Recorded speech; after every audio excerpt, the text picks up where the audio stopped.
Well, thank you, Mr. Chairman.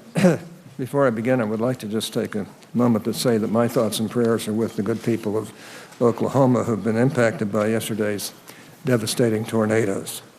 In particular, my prayers go out to those who have lost loved ones. Really catastrophic storms, and I hope they're going to be able to deal with this tragedy in every good way. Well, thank you, Mr. Chairman, for convening this important hearing. You and I do not always agree on all of the issues, but on this point we agree.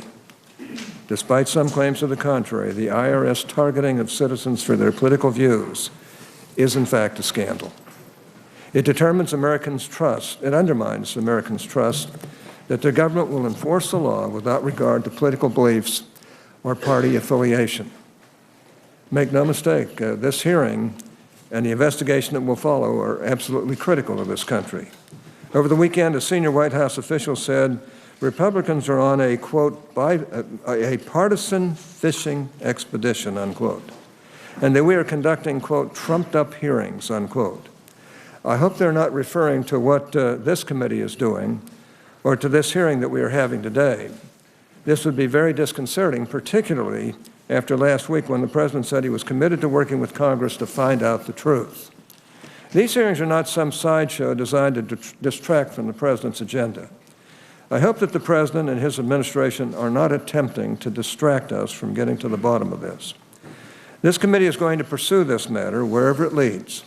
The Internal Revenue Service is one of the most powerful agencies in our government. Everybody knows that. It has a broader reach than almost any other government agency or entity. Indeed, many law-abiding Americans are already afraid of the IRS. That being the case, the American people have a right to expect that the IRS will exercise its authority in a neutral, non-biased way. We need to work together to make sure that this is precisely what it does. Any hint of political bias or partisanship at the IRS needs to be taken seriously.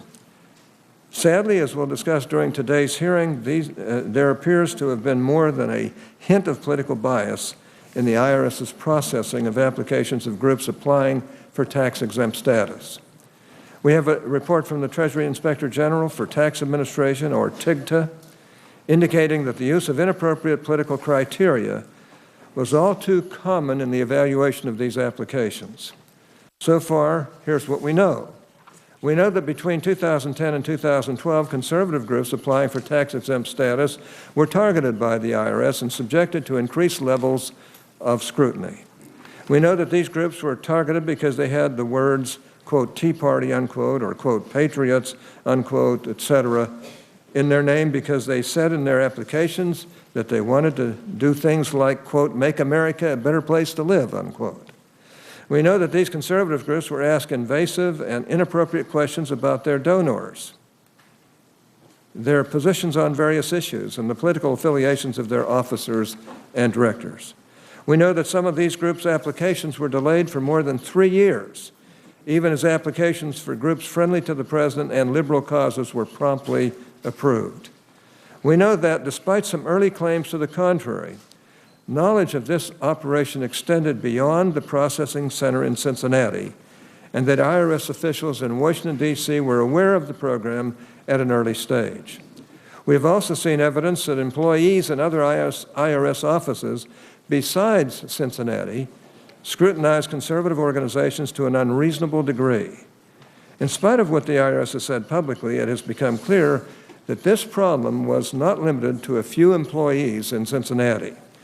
And we know that by June 2012 at the latest, the number 2 official at the Department of Treasury, Deputy Secretary Neil Wolin, was aware that there was an ongoing TIGTA inquiry into these issues. Here's what we don't know. We don't know why the targeting began. We are concerned about the extent to which senior officials at the IRS and Department of Treasury became aware of these practices when they found out and what they did or did not do to put a stop to them. And perhaps most important, we want to know why the IRS purposefully misled Congress when they led us to believe that no groups were being targeted when we repeatedly raised this issue with the agency last year. This, to me, is one of the most disturbing elements of this story. On multiple occasions in 2012, I spearheaded letters from Republican senators to the then IRS Commissioner Shulman, asking questions about the IRS's processing of applicants for tax-exempt status, and the reports that the process had become politicized. I received 2 separate responses from Acting Commissioner Stephen Miller, who was at that time serving as the Deputy Commissioner for Services and Enforcement. Neither of these responses even hinted at the possibility that the targeting was going on, even though these officials in Washington were certainly aware that a number of conservative groups had, in fact, been targeted. Indeed, despite multiple efforts during the 2012 election campaign to find out the facts about this targeting program, the IRS did not decide to come clean until the release of the TIGTA report was imminent and their hand was forced. And even then, one of the top IRS officials, in consultation with the Department of Treasury, chose to disclose that it had targeted innocent organizations by responding to a planted question at a press conference. A planted question. The American people deserve to know the truth about what went on here, and they deserve to know why the truth was kept from them for so long. Were the top IRS officials willfully blind to what was going on, or were they simply holding out until after the election? While the targeting of conservative groups in the review process has received most of the attention thus far, it's not the only problem that needs to be addressed. I am, of course, referring to the fact that in 2012, one of the IRS offices that were targeting conservative groups' applications also improperly disclosed confidential information about some of the same groups to a left-leaning media organization called ProPublica. This revelation comes on the heels of other allegations that the IRS disclosed to activist groups and media outlets confidential information, including donor information, submitted by conservative nonprofits. We need to look closely at all these allegations as well. So as you can see, Mr. Chairman, there are a lot of problems at the IRS. I'm glad that, thus far, members of both parties have recognized the need to address these issues. Mr. Chairman, I'm pleased to be working with you on this investigation, and I hope that we'll continue to work together on a bipartisan basis to get to the bottom of all this. I want to assure our colleagues and the American people that we're going to find out exactly what happened here, and we're going to do everything we can to make sure it doesn't happen again. The only way to fully address these issues and to restore the credibility of the IRS is to have a full accounting of the facts. And one way or another, we're going to learn the facts about what went on here.